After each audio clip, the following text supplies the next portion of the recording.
Well, today, lots of cloud cover and just a few stray showers now developing over the past few hours. The cloud cover and what little rain that we do have out there, good enough to keep our temperatures down.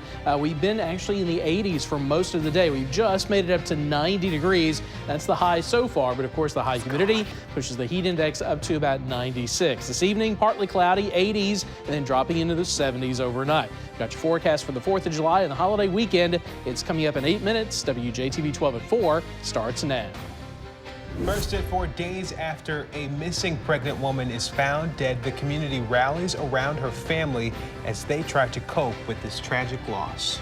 Plus, at least one person is dead in a Tylertown bank shooting. What we know about the deadly incident. And the countdown is on to Independence Day. Tips for you and your family so you can celebrate safely. But first, we've got breaking news for you. Jackson police now working 2 active scenes. There was a home invasion moments ago on Salem Street and an active scene on Cohia Street.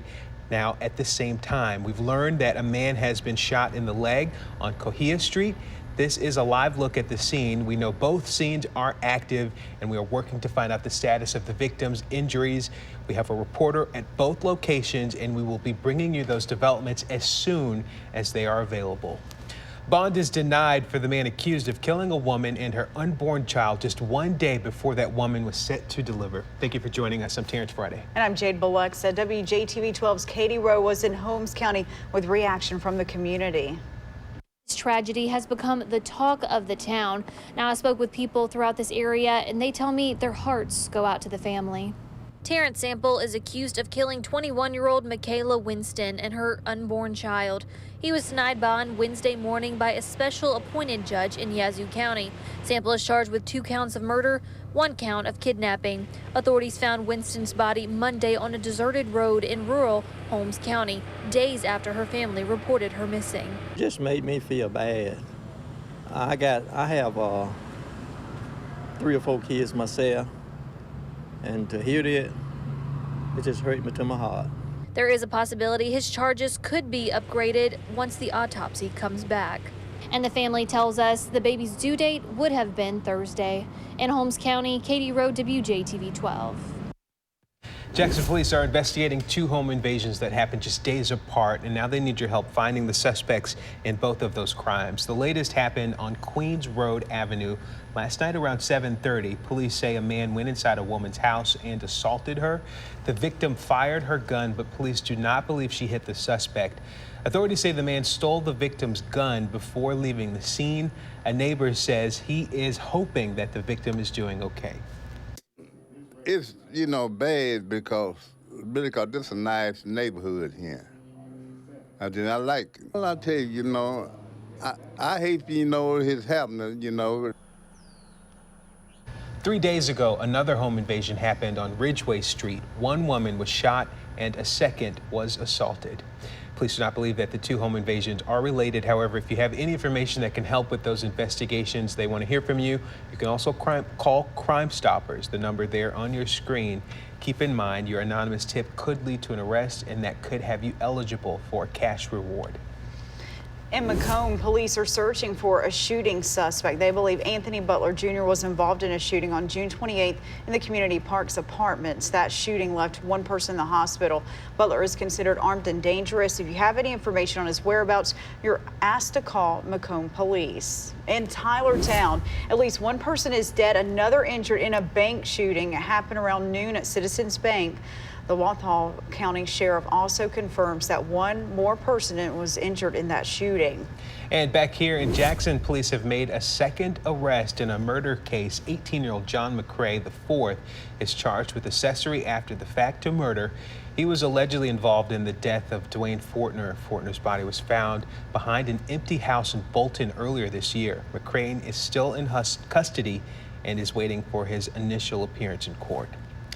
The Mississippi Bureau of Investigations needs your help finding an elderly man. The agency says they've issued a silver alert for 68-year-old Alan Eugene Turner of Gulfport, Mississippi. He is described as a black man who's about 6 feet tall, 220 pounds, with salt and pepper hair and brown eyes. Turner was last seen Monday, June 10th. He suffers from a medical condition that could impair his judgment. If you know anything about where he is, the authorities do want to hear from you.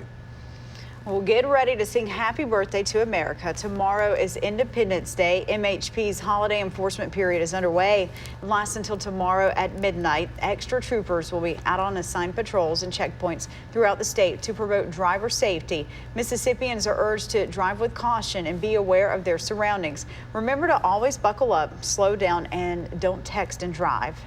And with that safety in mind, the state fire marshal wants you to avoid as many firework-related accidents as possible tomorrow. This morning, officials held a news conference to put even more emphasis on the need for people to use caution.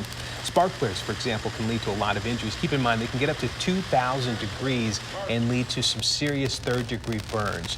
You should know the laws in your area, read the instructions carefully, and always use common sense and have an adult around when those fireworks are going off.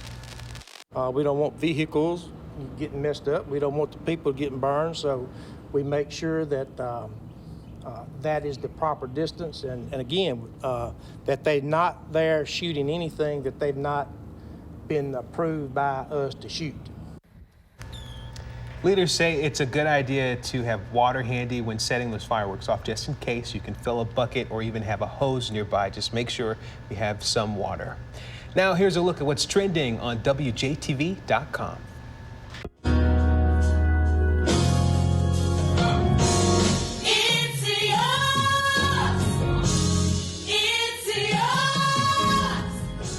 Wow, it's yours. Amazing footage of the ladies who are taking on the role of the legendary, the Clark sisters.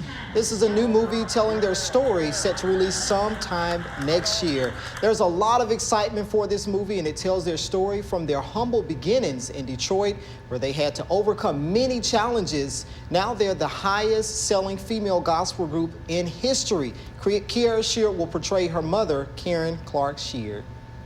The advice that I would give them is to stay true to who they are, but don't be afraid to be a student at all times, to keep the heart of a student open to learning, and don't think that we know it all. Like, I know that we have so much access to so much, like as far as millennials and, well, I don't know the generation after that, but they're so smart, and sometimes we can have, I would say, Now again, there is no release date yet, but we can tell you it will air sometime next year on Lifetime. Okay, I know a lot of people are really excited about that, especially here in Mississippi, because we love the Clark sisters. Love them. And again, this is trending on the web as well as Facebook, Instagram, and Twitter. Okay. Their voices are just beautiful, yes, and too. their ranges is just crazy. It's phenomenal.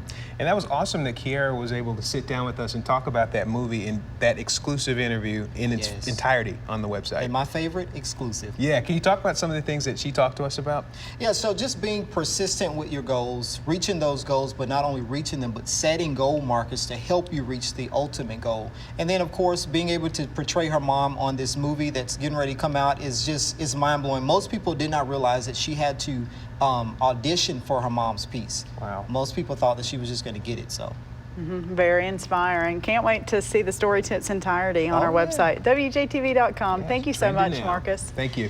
Well, the acting head of Homeland Security ordered an investigation today, this after a report of disturbing social media posts by active patrol agents. The investigation comes a day after the department's Inspector General's office released photos of severe overcrowding at Border Patrol facilities. Natalie Brand has the latest from the White House. Acting DHS Secretary Kevin McAleenan announced an investigation into a report of offensive comments made in a Facebook group that includes border agents. According to ProPublica, one of the group's 9,500 members posted a photo of a dead migrant and his toddler daughter and asked if it was fake because the bodies were so clean.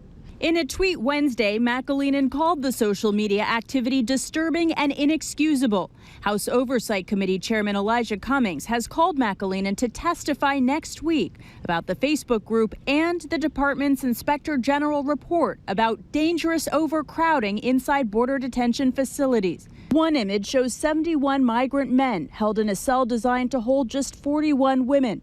A facility manager called the situation a ticking time bomb. The incoming president of the American Academy of Pediatrics toured 2 facilities last week. When they opened the door, the first thing that hit us was a smell, and it was a smell of sweat, urine, and feces. Dr. Sarah Goza says a social worker shared drawings made by children recently released from CBP custody, showing them in cages. The White House is also firing back after a federal judge just blocked a Trump administration policy that would keep thousands of asylum seekers in custody while they pursue their cases. In a statement, the White House said the decision will lead to further overwhelming of our immigration system. Natalie Brand, CBS News, the White House. And Attorney General William Barr had announced the new asylum policy in April in efforts to deter a surge of migrants at the southern border.